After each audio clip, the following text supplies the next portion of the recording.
l'Anjou et son paradoxe. L'Anjou à la fois fille naturelle d'une Loire sauvage et d'une histoire riche, intemporelle, gravée à jamais dans la pierre de tuffeau.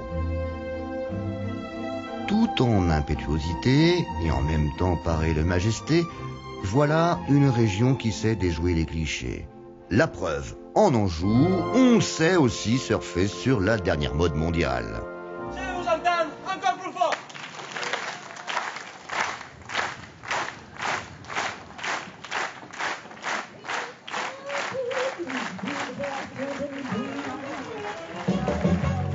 Regardez-les bien, tous ces gens-là sont des fans d'une mode planétaire. Oh, ce ne sont pas des tweeters, ni des followers ou autres ravagés de jeux vidéo. Non, leur truc à eux, c'est le vintage. Et croyez-moi, les fans de vintage, ils sont nombreux partout dans le monde. Alors, vous allez me dire, pourquoi les retrouve-t-on en Anjou? Eh bien, à cause d'Anjou et le Vintage Party. Une rando rétro et vintage qui attire chaque année des participants du monde entier. L'Anjou, au printemps, c'est furieusement tendance.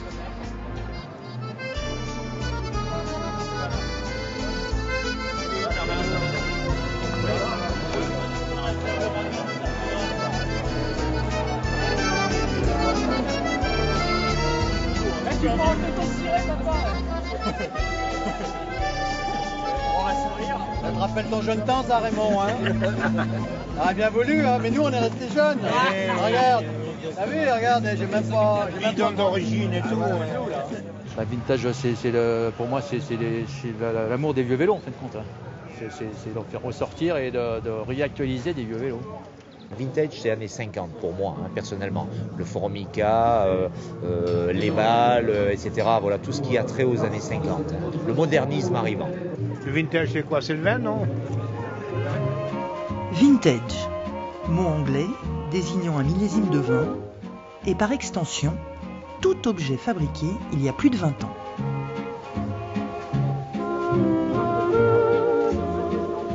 Oubliez tous vos a priori. Anjou Vélo Vintage n'a rien à voir avec un vide-grenier. Tous ces gens sont des collectionneurs pointus, leurs vieux biclous sont impeccables, leur tenue d'époque. Tout est authentique. Le fan de vintage ne rigole pas avec ça.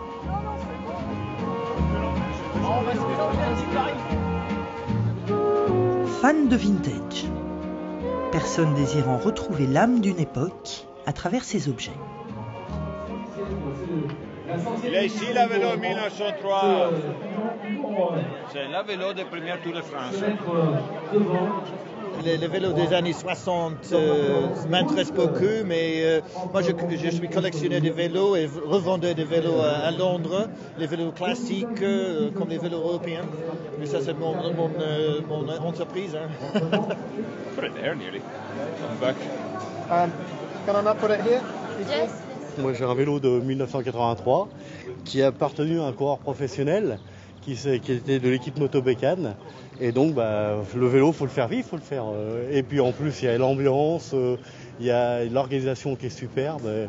J'ai discuté hier avec des passionnés, je me suis rendu compte que les gens, les initiés, connaissent encore des adresses où on peut trouver des pièces très très vieilles, des pièces que je ne pensais pas qu'on pourrait trouver des choses comme ça. Et c'est incroyable quand même qu'il y ait des gens qui aient cette minutie, cette recherche pour retrouver des pièces de dérailleurs ou des choses comme ça qui ne se fabriquent plus depuis 50 ans peut-être.